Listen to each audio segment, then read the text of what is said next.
Hi, I'm Miss Chris from Spring Hill Baptist Church, and today I want to welcome you to Kids Club Online. Today we're going to be learning about the disciples. I bet you're going to find out some things you didn't know. Stick around and find out.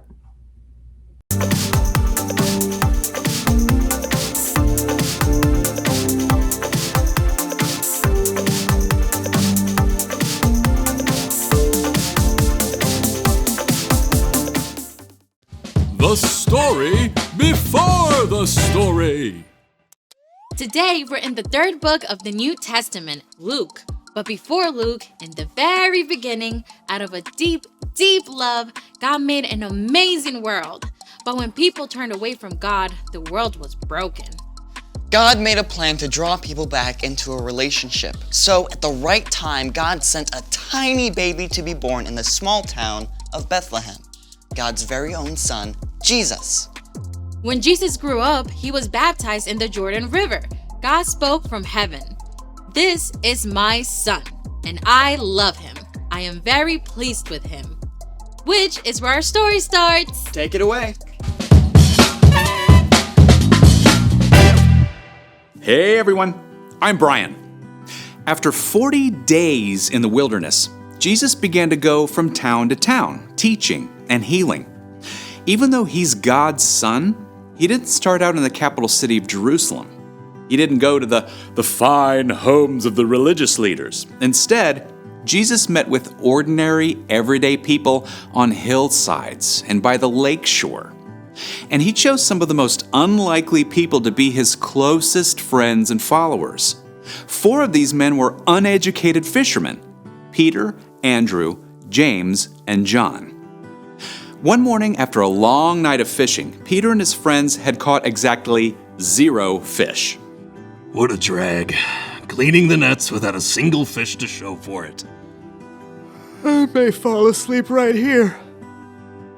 This morning, the fishermen weren't alone on the beach. Jesus was standing on the lakeshore, and though it was early, a huge crowd had gathered. They were so eager to get close to Jesus that they jostled and shoved, backing him right up to the water. But instead of pushing back, Jesus simply stepped over into Peter's boat and said, "Go out a little way from shore." Now, if you're Peter, you're probably feeling a whole bunch of things. On the one hand, after fishing all night, you really want to get home and go to bed. But on the other hand, this unusual teacher has singled you out of the crowd to help him. I mean, you're used to people just ignoring you, or wrinkling their noses at the fishy smell you can't get out of your clothes. With all those things racing through his head, Peter did just what Jesus asked and guided the boat a little way out from shore. When Jesus was done speaking, he turned to Peter and said, "Go out into deep water. Let down the net so you can catch some fish." Master, we've worked hard all night and haven't caught anything. Now, even though Peter couldn't help protesting a little, he already respected Jesus' authority. But because you say so, I will let down the nets. Peter guided the boat out into deep water, and he and Andrew let down their nets, expecting more disappointment. Instead, whole schools of fish seemed to appear out of nowhere. Oh, Andrew, pull harder! The net is going to burst. Peter called out to his fishing partners back on shore. James, John, bring the boat! It took everyone to reel in the nets.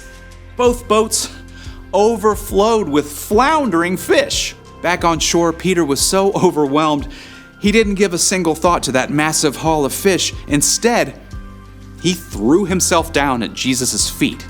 Go away from me, Lord. I am a sinful man. Jesus smiled at the group of ragtag fishermen.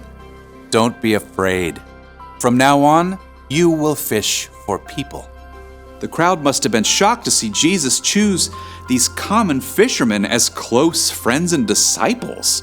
Right away, Peter, Andrew, James, and John hauled their boats up on shore. They didn't even stop to clean and sell all those fish.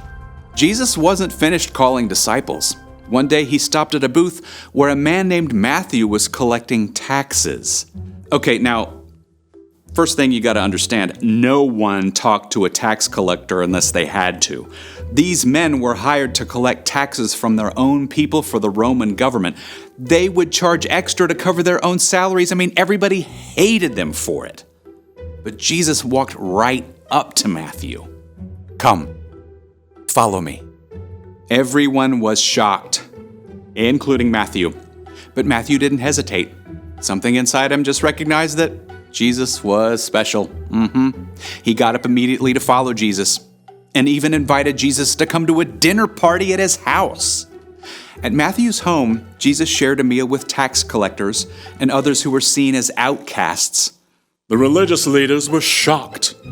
They grumbled to Jesus' disciples.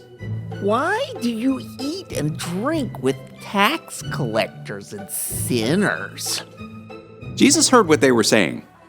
Healthy people don't need a doctor. Sick people do. I have not come to get those who think they are right with God to follow me. I have come to get sinners to turn away from their sins. Jesus wasn't worried about collecting the right followers or popular friends. Instead, he included everyone. Jesus chose to spend his time with people who saw how much they needed him, instead of those, like the religious leaders, who thought they were too important to need help. The end. I wonder who Jesus would talk to if he came to my school. That is a great question. It's like Jesus' teaching went beyond anything anyone has ever heard before. So, what's our part in the story? Every single person ever is made in God's image. That means everybody you meet is important and worthy of love. Just like Jesus, we can choose to include the people who get overlooked and left out. Maybe people who aren't popular. Or people who are new or different. Even people who have messed up. Yeah, like there's this girl in my school who eats by herself at a table in the corner every day. I could invite her to have lunch with me. Yeah, and there's this kid in my grade who always gets picked last for stuff. I could have him be my lab partner in science class. I think you guys have got it. See you next time. So here's the thing. Include people who are left out.